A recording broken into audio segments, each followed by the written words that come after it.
Great மேட்சுக்கு வணக்கம். Match முடிஞ்ச கையோட நம்ம ரிவ்யூ பார்க்க போகிறோம். ஸோ அதனால் வாய்ஸ் கொஞ்சம் டல்லாக தான் இருக்கும். நைட் டைம் அப்படிங்கிறதுனால கொஞ்சம் அட்ஜஸ்ட் பண்ணிக்கோங்க. ஆர்சிபி பண்ண மிக முக்கியமான மிஸ்டேக்ஸ் என்ன அப்படிங்கிறத பார்ப்போம். ரொம்ப முக்கியமான ஒரு வீடியோ அப்படிங்கிறதான் சொல்லிக்கிறேன், எஸ்பெஷலி ஆர்சிபி ஃபேன்ஸுக்கு. ஆல்ரெடி சொன்ன மாதிரி நம்பர் 1 சின்னசுவாமி அவங்களுக்கு ரொம்ப மோசமான ஒரு வென்யூவாக அமைஞ்சிருக்கு. இன்றைக்கி நேற்று கிடையாது, 3 மாதமாக இந்த ஸ்டேடியமை ஃபாலோ பண்ணிட்டு இருந்தீங்கன்னா தெரியும். நான் விமன்ஸ் ஐபிஎல் ஃபாலோ பண்ணேன். ஸோ அந்த சமயத்தில் தொடர் தோல்விகள் அப்படிங்கிறது அவங்களுக்கு வந்துச்சு. ஹேட்ரிக் ஆஃப் லாஸஸ் அப்படிங்கிறதும் உங்களுக்கு வந்துச்சு. ஸ்மிருதி மந்தனா அதுதான் சொன்னாங்க. சின்னசுவாமி ஒரு நீங்கள் போன வருஷம் அதுக்கு முந்தின வருஷம் பார்த்த ட்ராக் கிடையாது, டோட்டலாக மாறி இருக்குது, எங்களால் ப்ரெடிக்ட் பண்ண முடியலன்னு சொல்லியிருந்தாங்க. எஸ்பெஷலி அப்படி தாங்க இருக்குது. ஹேசல்வுட்டுக்கு ஒரு சில பால் நல்லா பம்ப் ஆகுது, ஒரு சில பால் வந்துட்டு ரொம்ப மீடியமாக போகுது. அவர் வந்துட்டு ஷார்ட் பிச்சில் வந்துட்டு மேக்ஸிமம் விக்கெட் எடுப்பாருங்கிறது தெரியும். இந்த மேட்ச்சில் கை கொடுத்துச்சு, ஒரு சில தடவை கை கொடுக்க மாட்டேது. என்ன ப்ரெடிக்ஷன் அப்படிங்கிறதே நம்மளால் பண்ண முடியல. நம்பர் 1 இந்த கிரவுண்டை இன்னும் நிறையா அனலைஸ் பண்ணணும். நம்பர் 2 பேட்டிங் ஆர்டரை எக்காரணத்தை கொண்டு மாற்றக்கூடாது. இந்த மேட்ச் தோற்றதுக்கு காரணம் நான் அப்படி தான் சொல்லுவேன். ஸோ படிக்கலுக்கு இன்ஜுரி அப்படிங்கிற மாதிரிலாம் நிறைய பேர் சொல்லிட்டுருக்காங்க. அப்படியெல்லாம் இப்போ வரைக்கும் எந்த தகவலும் வரலைங்க. ஆக்சுவலாக அவங்க தான் வந்திருக்கணும். ஆனால் ஆர்சிபி என்ன பிளான் பண்ணாங்க அப்படிங்கிற மாதிரி எனக்கு ஒன்றும் கிளியராக புரியல. ஆரம்பத்தில் 2 விக்கெட் போனதுக்கப்புறம் அப்படியே கொஞ்சம் பொறுமையாக ஆடிக்கலாமோ அப்படிங்கிற மாதிரி யோசிச்சாங்களான்னு தெரியல. இது வரைக்கும் ஆரம்பத்தில் ஃபில் சால்ட்டோ விராட் கோலியோ பேக் டு பேக் அவுட் ஆனதுக்கப்புறம் அந்த மொமெண்டமை கேரி பண்ணது படிக்கல் தான். எத்தனை பேருக்கு தெரியும் தெரியல. மோஸ்ட் அண்டர் ரேட்டடுங்க. மேக்ஸிமம் இந்த இம்பாக்ட் பிளேயர்ஸ் எல்லாருமே ஒரு மாதிரி ஹங்கராக இருப்பாங்க, நம்ம போய் பர்ஃபார்ம் பண்ணோம், இந்தியன் டீமுக்கு செலக்ட் ஆகணும்னு சொல்லிட்டு. அந்த சமயத்தில் நீங்கள் விக்கெட்டெல்லாம் பார்க்க மாட்டாங்க. அவங்களுக்கு பேட்டிங் மட்டும்தான் கிடைக்க போகுது. ஃபீல்டிங்கோ ஸோ அது மட்டும் இல்லாமல் பவுலிங்கோ கிடைக்க போகிறது கிடையாது. ஸோ அதுவும் படிக்கலாம் பார்த்தோம் அப்படின்னா இன்னும் எங்கேயோ போக வேண்டிய ஒரு பிளேயர் தான். ஸோ அப்படியே அவர் ட்ரை பண்ணிட்டு இருக்கும்போது அவரை இம்பாக்ட் பிளேயராக இறக்கி விட்டுருக்கணும். ஸோ 2 விக்கெட் போயிடுச்சு அப்படிங்கிற மாதிரி பார்த்து அவங்களுடைய பிளானை மாற்றி அந்த பிளான் சொதப்பி ஒரு மாதிரி குழப்பி விட்டுட்டாங்க.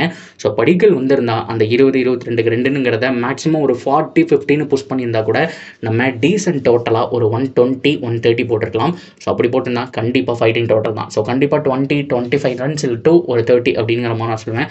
அவ்வளோ ரன்ஸ் ஆட்டுங்க. இதுதான் அவங்க பண்ண 2வது தப்பு.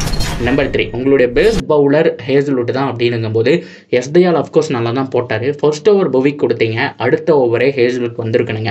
இல்லைன்னா நியூ பால் ஃபர்ஸ்ட் ஓவர் அவர் போட்டு அடுத்த ஓவர் புவி போட்டிருக்கணும். இடையில எஸ்தயால் கொடுத்துட்டு மறுபடியும் புவி போட்டு 4வது ஓவர் ஹேசல்வுட்டை கொண்டு வந்தது நான் ஒரு கிரைமாக பார்க்குறேன். ஸோ இனிஷியலாக அவங்களுடைய பெஸ்ட் பவுலர்ஸ் யாரோ அவங்க கிட்ட போகணும்.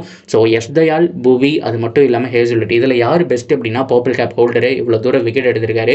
அட் த சேம் டைம் எந்த பிச்சு எந்த ட்ராக்கு என்ன சுச்சுவேஷனாலும் செமையாக போடக்கூடிய ஒரு பவுலரு.